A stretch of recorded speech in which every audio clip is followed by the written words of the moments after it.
વિદ્યાર્થી મિત્રો, આપણે આના આગલા વિડીયોમાં એક સૂત્ર જોયું હતું. વક્રીભવન કારક વક્ર સપાટી વડે રચાતું પ્રતિબિંબ. એમાં લખ્યું હતું -n1/u પ્લસ n2/v બરાબર n2 n1/r. યાદ રાખવાની ટેકનિક પણ સમજાવી હતી.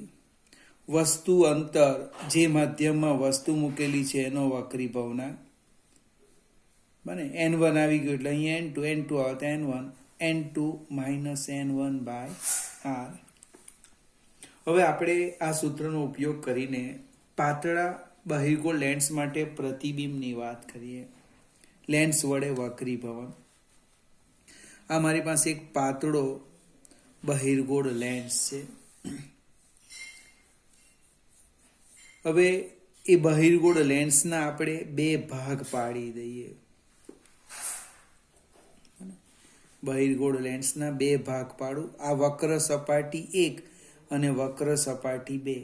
આપણે જે આ સૂત્ર લખેલું છે એ એક વક્રીભવન કારક વક્ર સપાટી માટે. અહીંયા બે સપાટી છે, તો હું આ પહેલી સપાટીની વાત કરું. આ રીતના લઈએ. આ પહેલી સપાટી. આ અક્ષ લઈ લઈએ. નામ જે છે તે જ લખવાના છે. અહીંયા ઓ લઈ લઈએ. આ બી લઈ લઈએ. બને આનું પ્રતિબિંબ આ તો સમજવા પ્રયત્ન કરીએ. આ રીતના છે પ્રતિબિંબ. અહીંયા મળે છે. એને હું આઈ ડેશ કહી દેમ છે. હવે ઓ બી એને આપણે યુ કહીએ અને આપણે વી ડેશ કહીએ, અથવા તો બી આઈ ડેશ રાખીશું. હવે આ જે પ્રતિબિંબ છે એ બીજી વક્ર સપાટી માટે વસ્તુની ગરજ સારે. એટલે જે બીજી વક્ર સપાટી છે એ આમ થવાની. આમ આ એની અક્ષ છે. આ અક્ષ છે. અંતિમ પ્રતિબિંબ આપણને અહીંયા મળે છે આઈ. અહીંયા આપણે ડી નામ આપેલું છે. આ આપણું થશે વી. આની વક્રતા ત્રિજ્યા લઈ લઈએ R1. આની વક્રતા ત્રિજ્યા લઈએ R2. આ હવા છે. આ N2 માધ્યમ છે. આ N2 માધ્યમ છે. આ N1 માધ્યમ છે. આપણી આકૃતિથી ફરીથી સમજાવું.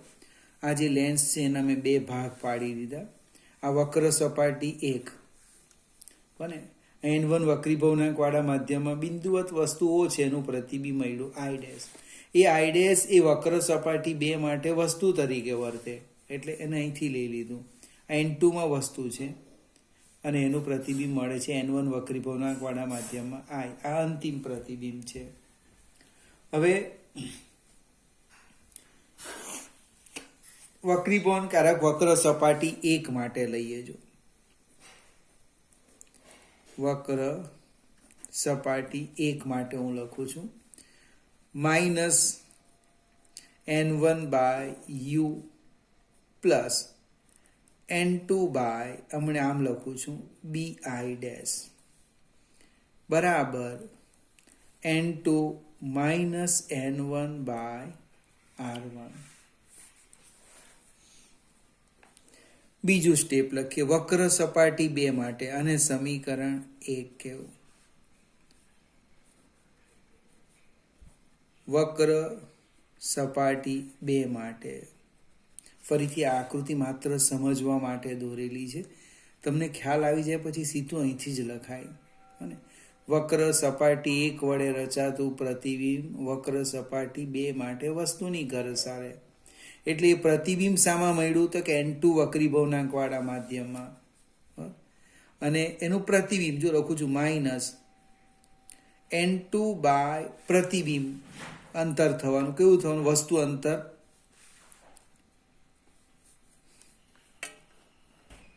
એનું વસ્તુ અંતર થવાનું ડી આઈ ડેશ. અને ડી આઈ ડેશ પ્લસ પ્રતિબિંબ મળે n1 બાય ડી એટલે કે v બરાબર n1 minus n2 divide by minus r2. આ પાથ કિરણ આમ છે ને આપણે અંતર આમ માપવાના વિરુદ્ધ દિશામાં, એટલે આપણે શું લીધું? માઇનસ લીધું. એટલે કે minus n2 D dash plus n1 by v બરાબર આ માઇનસને ઉપર લઈ લેમ એટલે શું થાય? n2 minus n1 by r2.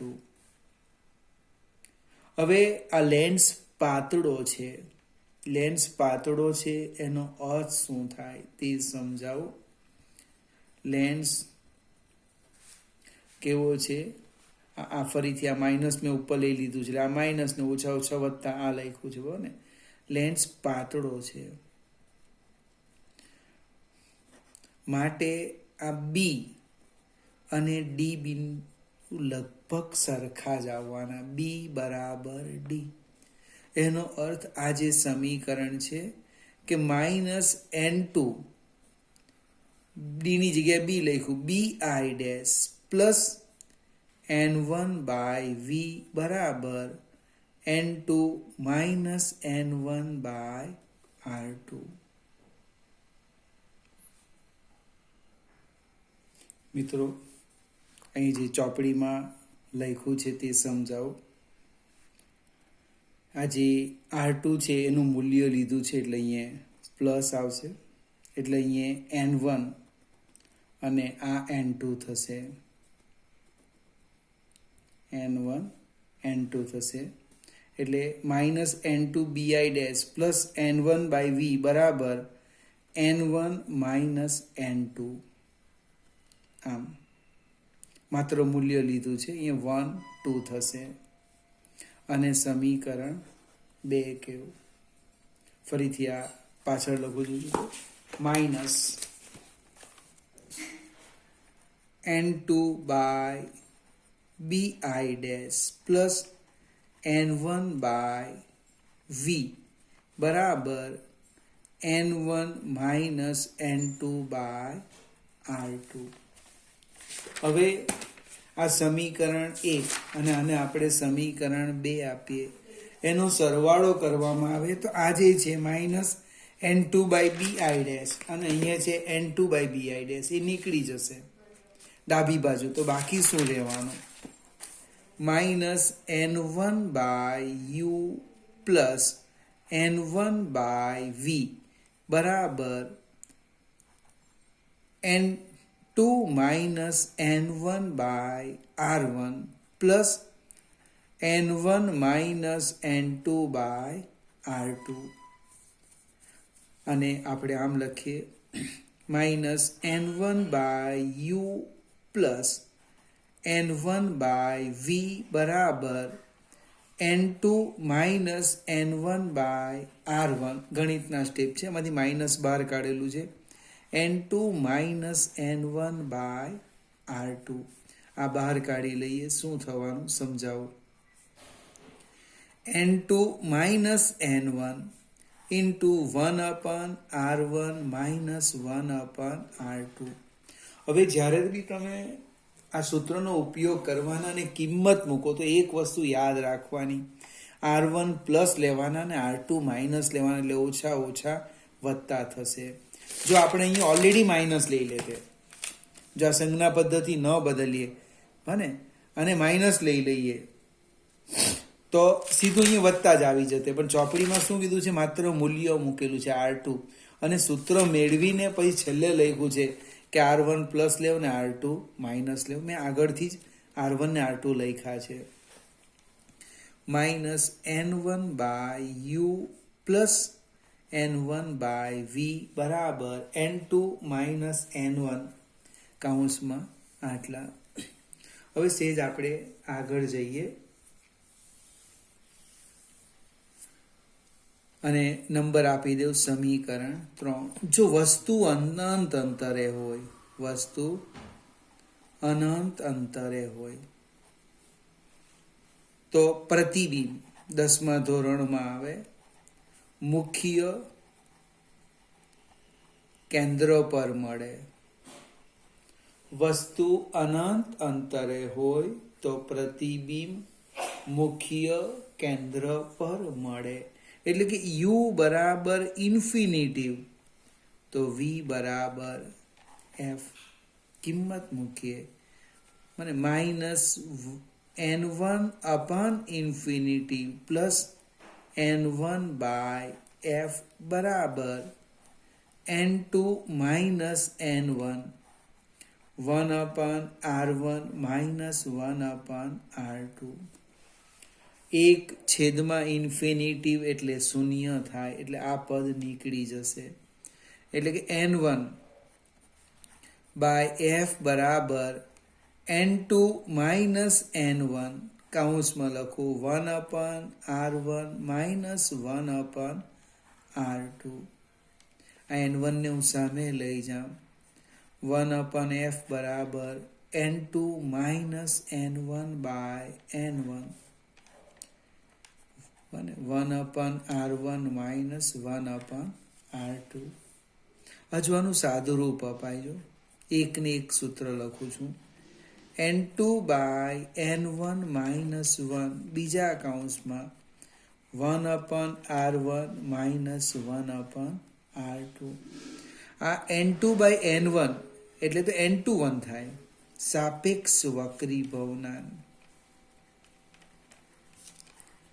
હવે આ એક અગત્યનું સૂત્ર આવી ગયું. આ લખો કે આ લખો બંને સરખા જ છે. આ સાપેક્ષ વક્રીભવનાંક દાખલો છે. એનું સૂત્રનું નામ છે લેન્સ મેકર્સ સમીકરણ. અને લેન્સ મેકર્સ નું સૂત્ર, લેન્સ બનાવનારનું સૂત્ર. તમે જે લેન્સ વાપરવાના છે એ કયા માધ્યમમાં છે, અને એની આસપાસનું કયું માધ્યમ છે, તમને કેટલી કેન્દ્ર લંબાઈ જોઈએ એને અનુરૂપ વક્રતા ત્રિજ્યા સેટ કરો. મને એટલે તો એને કહેવાય લેન્સ મેકરનું સૂત્ર. કેટલી કેન્દ્ર લંબાઈ વાળો લેન્સ જોઈએ છે. હવે આપણે જે મોટે ભાગે લેન્સની વાત કરીએ તો હવામાં ઉપયોગ કરવાના. હવે હવાનો અર્થ શું થવાનો? મને n1 ઇઝ ઇક્વલ ટુ 1 લઈ લેવાના. એટલે 1 અપન એફ ઇઝ ઇક્વલ ટુ કેટલાક મિત્ર સીધા આવું યાદ રાખે, કંઈ વાંધો નહીં, આ પણ સારું છે.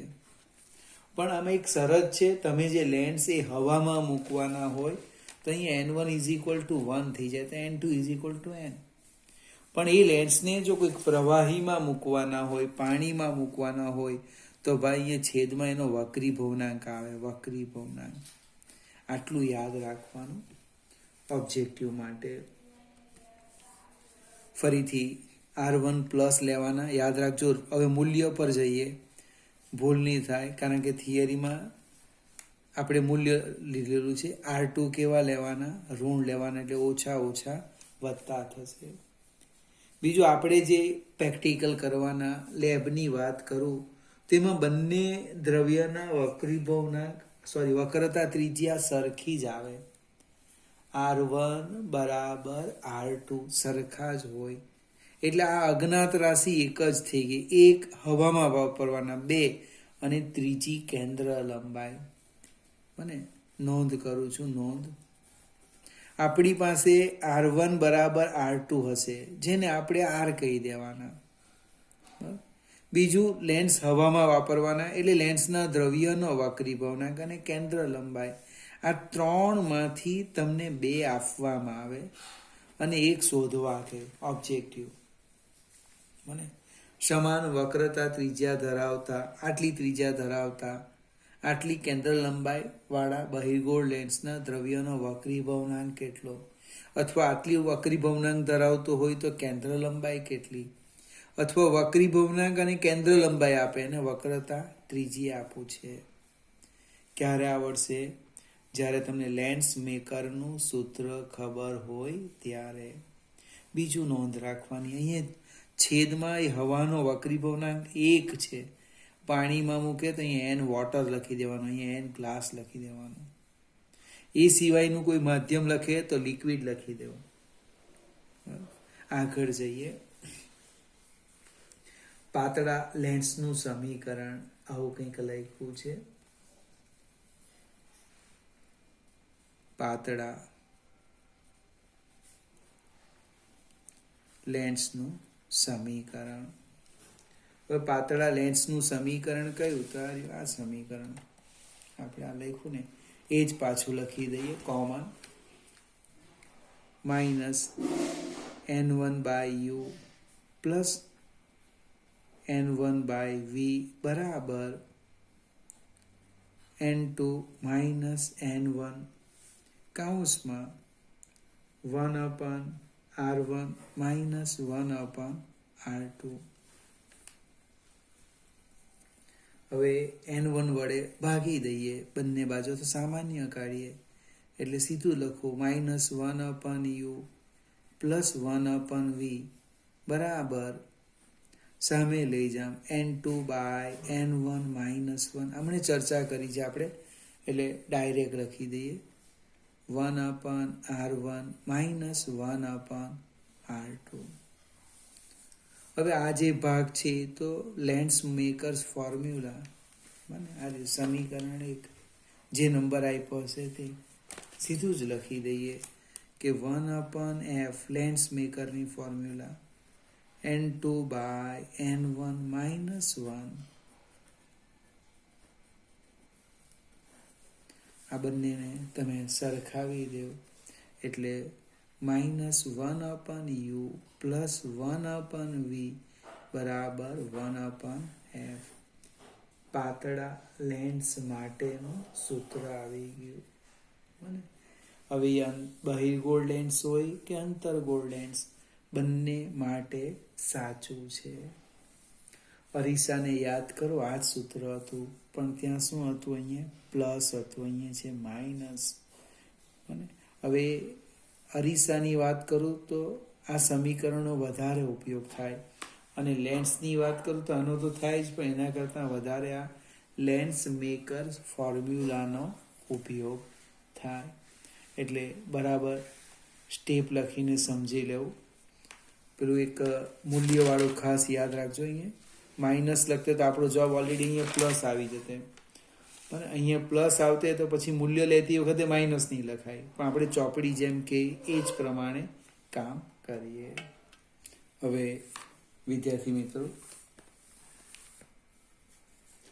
આપણે પ્રતિબિંબ માટે જેમ અરીસામાં 3 કિરણની વાત કરેલી, અહીંયા નોંધ લખું છું. એ 3 કિરણો જોઈએ. આપણો પ્રશ્ન છે પ્રતિબિંબ. તો નાની નાની 3 આકૃતિઓ દોરી દેમ. આપણે બહિર્ગોળ લેન્સનો ઉપયોગ કરીએ. હવે આ જે લેન્સ છે એને 2 વક્રતા કેન્દ્ર આવે, એને 2 મુખ્ય કેન્દ્ર આવે, યાદ રાખવાનું. હવે અક્ષને સમાંતર કિરણો બને લેન્સમાં વક્રીભવન અનુભવી બીજા મુખ્ય કેન્દ્રમાંથી પસાર થાય છે.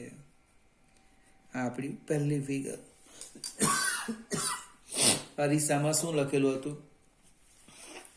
પરાવર્તન પામીને મુખ્ય કેન્દ્રમાંથી પસાર થાય. અહીંયા વક્રીભવન અનુભવી બીજા મુખ્ય કેન્દ્રમાંથી પસાર થાય. આ કિરણને આપણે ઉલટાવી દઈએ. જો આ કિરણને ઉલટાવીએનો અર્થ સમજાવો. આ એની અક્ષ છે, અક્ષ. આ એનું મુખ્ય કેન્દ્ર છે F1, આ F2.